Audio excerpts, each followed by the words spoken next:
دیکھیں اصل عبادت جوانی کی ہوتی ہے، اصل تقوی جوانی کا ہوتا ہے۔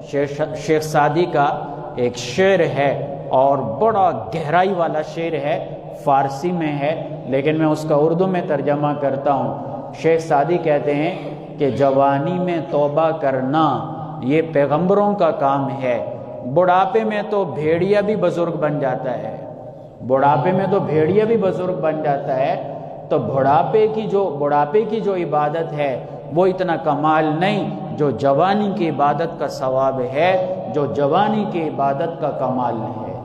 ایک واقعہ لکھا ہے نوجوان کا، حضرت عبدالاحد بن زید رحمہ اللہ بہت بڑے مجاہد گزرے ہیں، صدیوں پہلے کی بات ہے، یہ آج کل کی بات نہیں۔ اللہ کے راستے میں بڑا جہاد کیا، قتال فی سبیل اللہ، اللہ کے راستے میں لڑائیاں کی، کافروں سے لڑے۔ کہتے ہیں ایک نوجوان تھا، تو جب اس نے یہ آیت سنی نا سورہ توبہ کی آیت نمبر 111 کہ ان اللہ اشترى من المؤمنین انفسهم واموالهم بان لهم الجنہ یقاتلون فی سبیل اللہ فیقتلون ویقتلون۔ اللہ فرماتا ہے کہ بے شک اللہ نے بزنس کیا ہے، تجارت کی ہے، اللہ نے خریدا ہے ایمان والوں کی جانوں کو اور ان کے مالوں کو جنت کے بدلے۔ اور یہ خریداری کا طریقہ اور سسٹم کیا ہے، یہ تجارت کیا ہے؟ فرمائے صاف الفاظ ہیں۔ آج کل ویسے ہم اللہ معاف فرمائے قرآن کو تو ہم نے ایسے ہاتھوں کا کھیل سمجھا ہوا ہے، جتنے زیادہ فتنے ہوتے ہیں وہ ہر کوئی قرآن کے الفاظ کو مروڑ تروڑ کے اپنے معنی نکالنے کی کوشش کرتے ہیں۔ تو یہ صاف آیت ہے کہ یقاتلون فی سبیل اللہ، کہ یہاں جو خریداری مراد ہے، خریداری کا طریقہ کیا ہے؟ اللہ کے راستے میں جہاد کرنا، لڑائی کرنا۔ تو لہٰذا جب یہ آیت پڑھی نا تو وہ نوجوان، اس کو وراثت میں بڑی پراپرٹی ملی، بڑا بینک بیلنس ملا اس دور میں۔ جب اس نے یہ آیت سنی فوراً روم کے ساتھ جہاد کے لیے تیار ہوا۔ کہتے ہیں کہ لڑتے لڑتے اس نے 7 کافروں کے پہلوانوں کو قتل کیا اور آخر زخمی ہو کے گر پڑا۔ کہتے ہیں عبدالاحد زید کہتے ہیں کہ میں جب پاس سے گزرا تو وہ مسکرا رہا تھا اور مسکراتے ہوئے جنت میں پہنچ گیا، اور اس نے جب جہاد میں انٹری کر رہا تھا میدان جنگ میں تو کہہ رہا تھا کہ میں نے اپنی ساری دولت، اپنی جان جنت کے بدلے اللہ کو دے دی۔ تو نوجوانی کی عبادت اللہ کو پسند ہے۔ جو نوجوانی میں اپنے رب کو راضی کرے گا، قیامت والے دن میدان محشر کی سختی میں وہ اللہ کے عرش کے سائے میں ہوگا۔ بڑھاپے کی عبادت کا کمال نہیں۔ آج ہماری سوچ کیا ہوتی ہے کہ ابھی تو جوان ہیں، مزے کر لیں، ابھی تو بڑی زندگی پڑی ہے، ابھی تو فلاں پڑا ہے۔ بھئی زندگی کہاں پڑی ہے؟ ہو سکتا ہے تمہاری زندگی 30 سال ہی ہو، آگے تمہارا 31ویں سال میں آپ قدم ہی نہ رکھ پائیں۔ ہو سکتا ہے تمہاری زندگی 35 سال ہو سکتا ہے تمہاری زندگی 40 سال ہو۔ تو بہرحال زندگی کا کیا پتہ۔ یہ جو ہمارا تعلیمی سسٹم ہے نا، یہ ہمیں مادی بناتا ہے، روحانیت سے دور دور کا واسطہ نہیں۔ میرا تو بہت سے لوگوں سے واسطہ پڑتا ہے جو یونیورسٹیوں سے پڑھنے والے، کالجز میں پڑھنے والے، یقین کرے سب کی سوچ، یہ ہماری تعلیم یہی سوچ دیتی ہے کہ بس پیسہ پیسہ پیسہ پیسہ اور نوکری نوکری نوکری اور کچھ نہیں۔ یاد رکھ کے جوانی میں اپنے رب کو راضی کر لیا تو قیامت والے دن کوئی مشکل نہیں ہوگی، کوئی مشکل نہیں ہوگی۔ آج دیکھیں ہمارے ماحول کیسا خراب ہے، کہ ماحول اتنا خراب ہے۔ ابھی پچھلے دنوں ایک ویڈیو وائرل ہوئی، نشے میں لڑکیوں نے لڑکی کو مارا۔ اگر یہی ویڈیو کسی دینی مدرسے کی ہوتی تو آپ جو یہودیوں کا یہودی ایجنٹ جو میڈیا ہے، آپ دیکھتے کتنا اچھالتے۔ اب وہ نشہ کرتی ہیں لڑکیاں، شیشہ پیتی ہیں، پتہ نہیں کیا کچھ، اور اس نشے میں پھر مرڈر بھی ہوتے ہیں، اس نشے میں ایکسیڈنٹ بھی ہوتے ہیں۔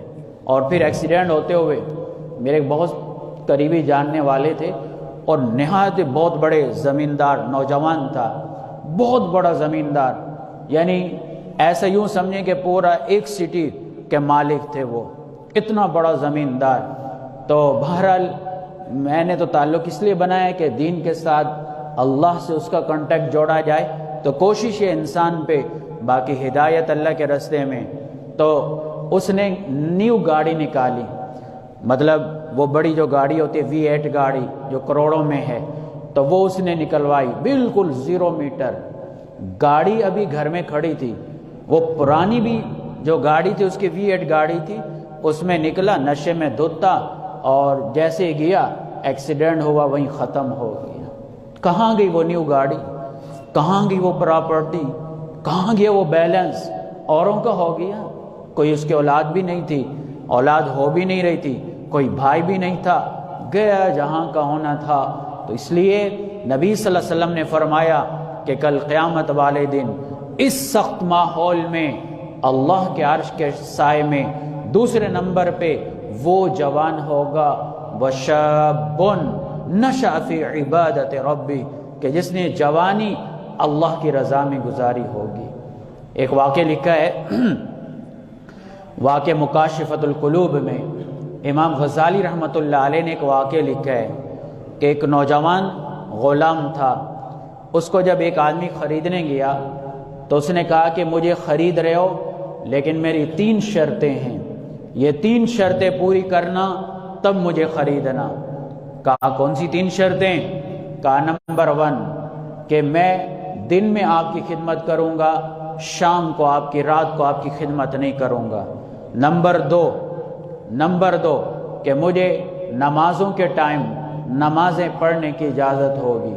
نمبر 3 مجھے رہائش کے لیے الگ روم دیں گے آپ۔ اس مالک نے کہا ٹھیک ہے، خرید کے لے گیا۔ اب وہ دن کو تو مالک کی خدمت کرتا، رات کو نہیں کرتا تھا، نمازیں پابندی سے پڑھتا تھا۔ ایک دن مالک نے اس کو کہا جب لے کر گیا کہ اپنا روم ان میں پسند کرو، یہ میرا گھر ہے، یہ رومز ہیں۔ تو اس نے ایک ٹوٹا پھوٹا قابل مرمت روم پسند کیا کہ میں اس میں رہوں گا۔ ایک دن مالک سوچنے لگا کہ یہ رات کو کرتا کیا ہے، ذرا دیکھوں تو صحیح۔ جب وہ مالک آدھی رات کو اس نوجوان کے روم میں گیا تو دیکھا وہ نوجوان سجدے میں پڑا ہے، اور دیکھا کہ آسمان سے ایک نور کی قندیل اس کے اور آسمان کے درمیان لٹک رہی ہے۔ وہ مالک بڑا حیران ہوا، اپنی بیوی کو اٹھا لایا کہ دیکھو وہ نوجوان غلام، اس کو دیکھو تو صحیح۔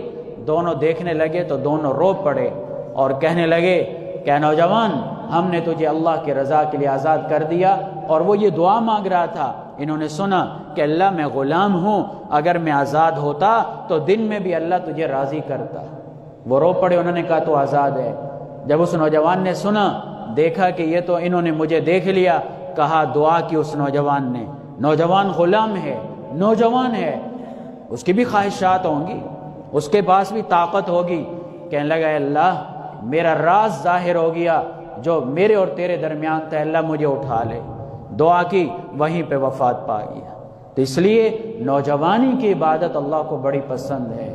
نوجوانی میں شیطان کا مقابلہ کرنا یہ اللہ کو بڑا پسند ہے۔ تو اصل عبادت ہی جوانی کی ہے۔ تو جیسے وہ دوبارہ شعر کا ترجمہ کر دوں کہ اصل تو جوانی میں توبہ پیغمبروں کا کام ہے، ویسے تو بھیڑیا بھی بڑھاپے میں بزرگ اور شیخ بن جاتا ہے۔ تو دوسرا یہ آدمی ہے جوان جو اللہ کے عرش کے سائے میں ہوگا۔